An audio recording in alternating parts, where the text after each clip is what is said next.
여러분 안녕하십니까, 진성호입니다. 이제 윤석열 대통령 취임 절반을 지났습니다. 임기 반환점을 두고 이제 새로운 각오로 당정이 심기일전에서 이 새로운 개혁을 하겠다고 하고 있습니다. 자, 그런데 어디서부터 시작해야 될까요? 지금 윤석열 정부가 지난 2년 반 동안 했던 업적들, 그 중에서도 외교와 경제 분야는 상당히 중요합니다. 그런데 대한민국 언론들은 이런 것들은 별로 관심이 없는 것 같습니다. 그저 김건희 여사, 명태균, 무슨 최상병 특검 이런 것을 가지고 날을 셉니다. 자, 김민전 국민의힘 최고위원이 이런 점에서 윤석열 대통령의 해외 인기를 이야기했습니다.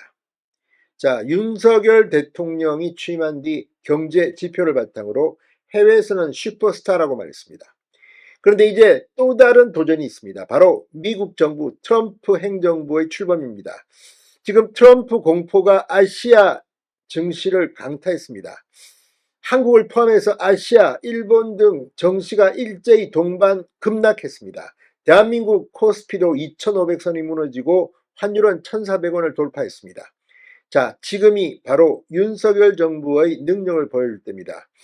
오늘 외교장관이 기자간담회를 자청했습니다. 그리고 트럼프 행정부와의 관계를 이야기했습니다. 조태열 외교장관은 뭐라고 했을까요? 자, 김민전 최고위원의 이 발언은 이렇게 경제 분야에서 성과를 보내서 해외에서는 윤석열 대통령을 주목하는데, 심지어 최근 뉴스위크의 커버 스토리로 트럼프 대통령 당선인이 아니라 윤석열 대통령을 다루고 대한민국 정부의 4대 개혁을 주목할 만큼 해외에서는 인정하는 윤석열 대통령, 그러나 국내 언론들은 이런 경제 외교보다는 김건희 여사 일거수일투족이 관심인가 봅니다. 자, 이런 가운데 김민전 최고위원이 오늘 작심 발언을 했습니다. 진성호의 직설 시작합니다. 자, 김민전 최고위원이 윤석열 정부에 대해서 경제 분야에 있어서는 저는 윤석열 정부가 90점 이상 점수를 받을 수 있을 정도의 업적을 냈다고 생각하는데 이런 것들이 알려지지 않고 있다고 말했습니다. 특히 김 최고위원은 세계적인 신용평가기관, 경제평가기관들이 한국 경제를 슈퍼스타라고 이야기할 정도로 실적이 굉장히 좋은 건 사실이다라고 강조했습니다. 오늘 채널A 라디오 정치 시그널에 나온 김민전 최고위원은 윤석열 정부가 출범할 때만 해도 굉장히 어려운 환경이었지만 지금 취업률이 70%에 육박하고 실업률은 2%대 낮은 실업률을 유지하고 있고 물가도 상당히 잡혔다. 이런 부분이 전혀 국민들에게 알려지지 않고 있다. 홍보 분야 등은 점수가 조금 낮은 게 아닌가 싶다. 용산도 그런 평가를 할 것이기에 점수가 낮은 부분들을 교체하면 좀 더 좋은 성과를 낼 수 있지 않을까라고 강조했습니다. 실제 이 정책 홍보가 중요합니다. 지금 대한민국 이 대통령실이나 국민의힘 의원들은 뭐 하는지 모르겠습니다. 이 정책을 단순히 집행만 하는 게 아니라 정책 홍보도 중요한데 이런 것들이 잘 알려지지 않고 있는 이유는 뭘까요?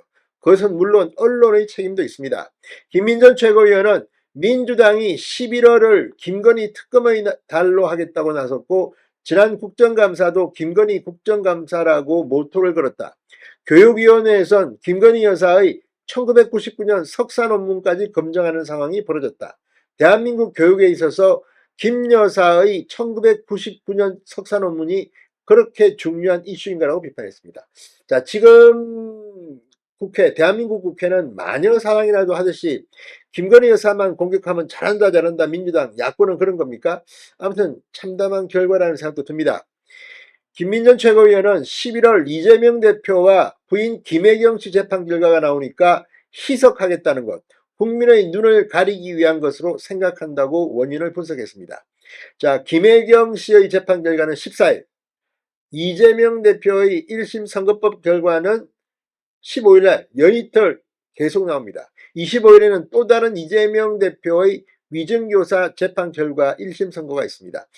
자, 어쨌거나 민주당이 김건희 여사를 공격하는 이유는 이런 것들이 아닌가 싶습니다. 자, 그럼에도 불구하고 이제 윤석열 대통령은 트럼프 미국 행정부의 출범에 맞춰 새로운 이 능력을 보여줘야 합니다. 오늘 조태열 외교부 장관이 트럼프 2기 행정부 하에서도 한미동맹이 굳건하게 유지 강화될 것이라는 확신을 갖고 있다며 기자간담회를 열었습니다. 조 장관은 우방국의 역할 확대와 안보 기여를 중시하는 트럼프 당선인의 정책 방향이 국력과 위상에 걸맞는 역할과 책임을 다하겠다는 우리의 글로벌 중추국가 비전과 일맥상통한다고 말했습니다. 그러면서 트럼프 1기 행정부는 인태 전략을 최초로 본격 추진한 미국 행정부다. 트럼프 행정부가 인도 태평양 전략을 통해 강조한 자유롭고 열린 인태 질서와 동맹관계는 윤석열 정부의 외교 기조와 상당 부분 일치한다고 설명했습니다. 자, 지금 이 윤 대통령과 트럼프 당선인이 최근에 통화를 했습니다. 그때 양측 통화 때 트럼프 당선인이 먼저 가급적 빠른 시일 내에 만나자라고 언급했습니다. 아직 구체적인 날짜와 장소는 결정되지 않았지만 윤 대통령은 14일 출국합니다. 에이펙 정상회담 등으로. 아무튼 윤 대통령과 트럼프가 언제 만날 것인가, 그리고 지금 이 경제 문제에서 지금 트럼프 행정부 한미 방위비 분담 특별협정에 변화를 줄 경우, 또 경제 분야에서 이 관세를 높일 경우 상당히 많은 불확실성이 지금 우리 앞에 도사리고 있습니다. 윤석열 대통령의 외교, 경제 성과 이번에도 낸다면 이제 국내에서도 지지율을 트럼프 행정부를 통해 올릴 수 있을 가능성도 높습니다. 아무튼 지금부터가 중요합니다. 김민전 최고위원의 말처럼 해외에서는 윤석열 대통령에 대한 평가가 국내와는 다른 것 같습니다. 거기는 무슨 김건희, 명태균 가지고 그렇게 하루 종일 떠들지는 않습니다. 대통령실의 홍보 파트, 국민의힘의 홍보 전문가들이 이제 좀 나서야 할 것으로 봅니다. 진성호의 직설이었습니다. 여러분 감사합니다.